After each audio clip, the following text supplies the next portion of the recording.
Le Petit Prince par Antoine de Saint-Exupéry.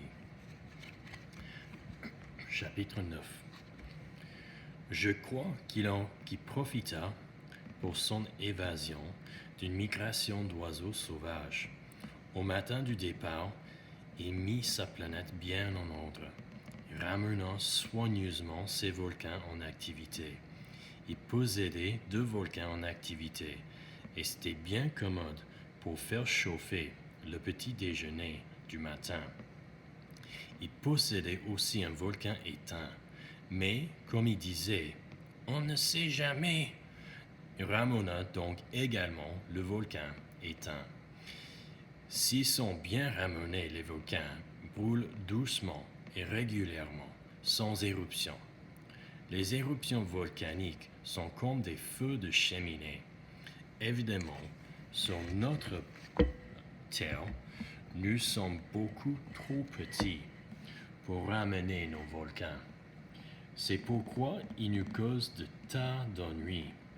Le Petit Prince arracha aussi, avec un peu de mélancolie, les dernières pousses de baobab. Il croyait ne jamais devoir revenir. Mais tous ces travaux familiers lui parurent, ce matin-là, extrêmement doux. Et quand il arrosa une dernière fois la fleur et se prépara à la remettre à l'abri sous son globe, il se découvrit l'envie de pleurer. « Adieu !» dit-il à la fleur, mais elle ne lui répondit pas. « Adieu !» répéta-t-il. La fleur toussa, mais ce n'était pas à cause de son rhume. « J'ai été sotte, » lui dit-elle enfin. « Je te demande pardon. Tâche d'être heureux. » Il fut surpris par l'absence de reproche. Il restait là, tout déconcerté, le globe en air. Il ne comprenait pas cette douceur calme. « Mais oui, je t'aime, » lui dit la fleur. « Tu n'en as rien su par ma faute. Cela n'a aucune importance. Mais tu as été aussi sot que moi. Tâche d'être heureux. Laisse ce globe tranquille. Je n'en veux plus. Mais le vent, je ne suis pas si enrhumé que ça. L'air frais la nuit me fera du bien. Je suis un fleur. Mais les bêtes, il faut bien que je supporte 2 ou 3 chenilles si je veux connaître les papillons. Il paraît que c'est tellement beau. Sinon, qui me rendra visite? Tu seras loin, toi. Quant aux grosses bêtes, je ne crains rien. J'ai mes griffes. Et elle montrait naïvement ses 4 épines. Puis elle ajouta, « Ne traîne pas comme ça, c'est agaçant. Tu as décidé de partir. Va-t'en. » Car elle ne voulait pas qu'il la vît pleurer. C'était une fleur tellement orgueilleuse. Chapitre 10. Il se trouvait dans la région des astéroïdes 325, 326, 327, 328, 329 et 330. Il commença donc par les visiter pour y chercher une occupation et pour s'instruire. Le premier était habité par un roi. Le roi siégeait, habillé de pourpre et d'hermine, sur un trône très simple et cependant majestueux. « Ah, voilà un sujet !» s'écria le roi quand il aperçut le petit prince. Et le petit prince se demanda, « Comment peut-il me reconnaître puisqu'il ne m'a encore jamais vu ?» Il ne savait pas que, pour les rois, tout le monde est très simplifié. Donc, le monde est très simplifié. Tous les hommes sont des sujets. « Approche-toi, que je te vois mieux, » lui dit le roi, qui était tout fier d'être enfin roi pour quelqu'un. Le petit prince chercha des yeux où s'asseoir, mais la planète était tout encombrée par le magnifique manteau d'hermine. Il resta donc debout, et comme il était fatigué, il bâilla. Oh, il est contraire à l'étiquette de bâiller en présence d'un roi, lui dit le monarque. Je te l'interdis. Je ne peux pas m'en empêcher, répondit le petit prince tout confus. J'ai fait un long voyage et je n'ai pas dormi. Alors, lui dit le roi, je t'ordonne de bâiller. Je n'ai vu personne bâiller depuis des années. Les bâillements sont pour moi des curiosités.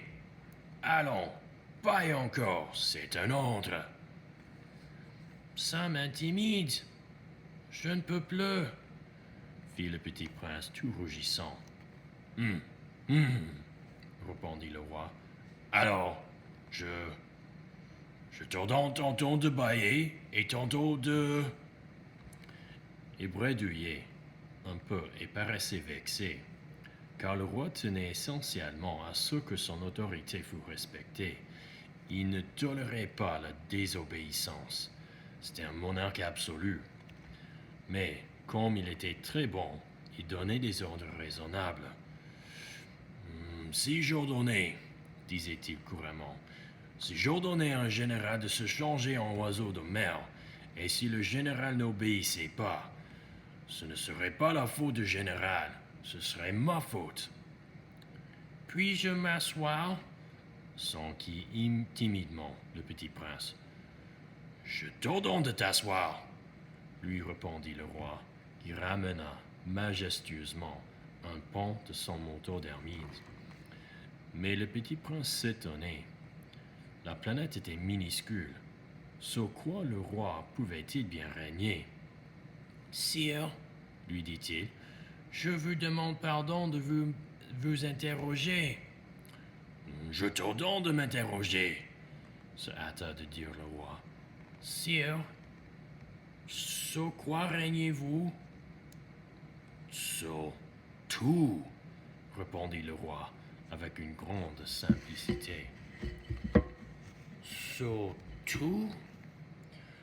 Le roi, d'un geste discret, désigna sa planète, les autres planètes et les étoiles. Sur tout ça? Dit le petit prince. Sur tout ça, répondit le roi, car non seulement c'était un monarque absolu, mais c'était un monarque universel.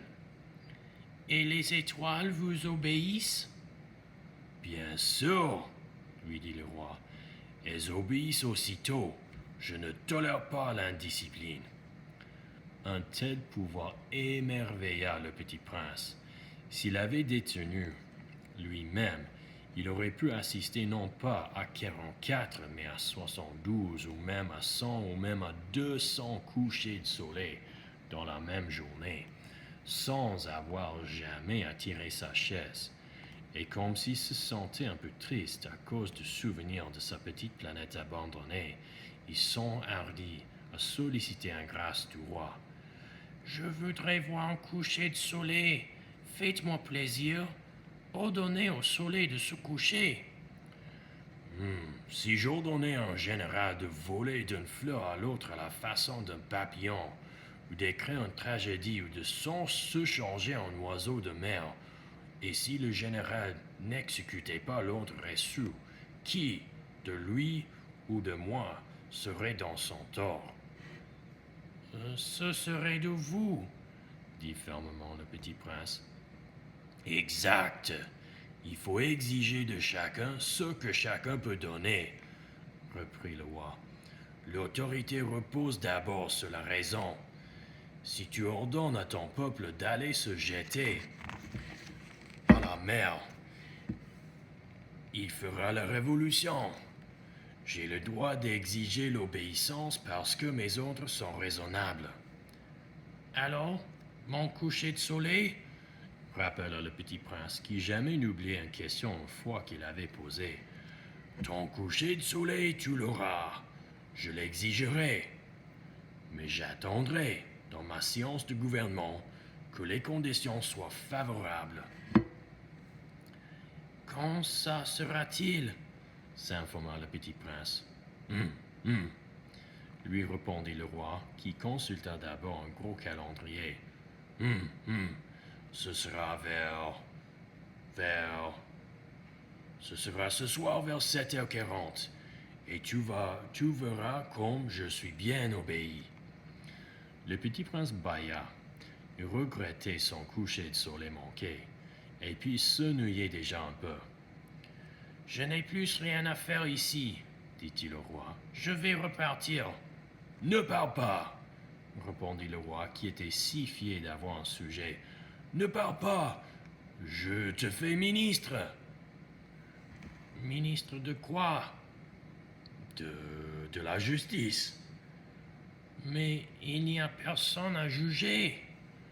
On ne sait pas, lui dit le roi. Je n'ai pas fait encore le tour de mon royaume.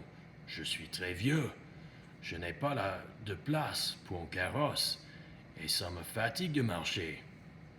Oh, mais j'ai déjà vu, dit le prince, qui se pencha pour jeter encore un coup d'œil sur l'autre côté de la planète. Il n'y a personne là-bas non plus.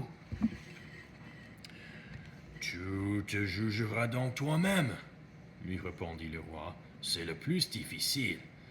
Il est bien plus difficile de se juger soi-même que de juger autrui. Si tu réussis à bien te juger, c'est que tu es un véritable sage. Moi, dit le petit prince, je puis me juger moi-même n'importe où. Je n'ai pas besoin d'habiter ici. Dit le roi. Je crois bien que sur ma planète il y a quelque part un vieux rat. Je l'entends la nuit. Tu pourras juger ce vieux rat. Tu le condamneras à mort de temps en temps. Ainsi sa vie dépendra de ta justice. Mais tu le gracieras chaque fois pour l'économiser. Il n'y en a qu'un. Moi, répondit le petit prince, je n'aime pas condamner à mort. Et je crois bien que je m'en vais. Non, dit le roi. Mais le petit prince, ayant achevé ses préparatifs, ne voulut point peiner le vieux monarque. Si votre majesté désirait être obéie ponctuellement, elle pourrait me donner un ordre raisonnable. Elle pourrait m'ordonner, par exemple, de partir avant 1 minute. Il me semble que les conditions soient favorables. Le roi, n'ayant rien répondu, le petit prince hésita d'abord, puis, avec un soupir, prit le départ. « Je te fais mon ambassadeur !» se hâta alors de crier le roi. Il avait un grand air d'autorité. « Les grandes personnes sont bien étranges !» se dit le petit prince en lui-même durant son voyage.